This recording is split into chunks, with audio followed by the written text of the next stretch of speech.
and was led by young people who want change. Outside of the heart of Canada's democratic process, these Canadians are looking for answers.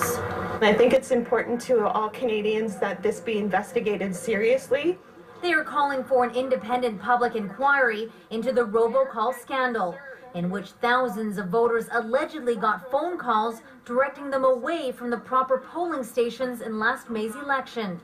This one of more than 24 rallies held across the country today. Most were organized by Lead Now, an advocacy group that encourages Canadians to participate in their democracy. A 20-year-old woman spearheaded the Ottawa gathering with help from the Occupy movement. I noticed that there wasn't one for Ottawa yet, so I just created one and shared it with all of the groups that seem to be talking about events on this day.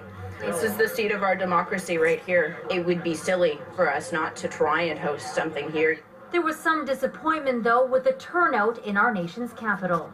I think that's the effect of living in Ottawa. People are just so cowed by this government. So many people work for the government. They know that officials who oppose them are silenced or lose their job or their advice is ignored. I think, Canadians are a little bit asleep about, the possible erosion of democratic rights and freedoms. And I think probably because we don't believe it could happen here. Elections Canada is now reviewing more than 31,000 reports of robocalls.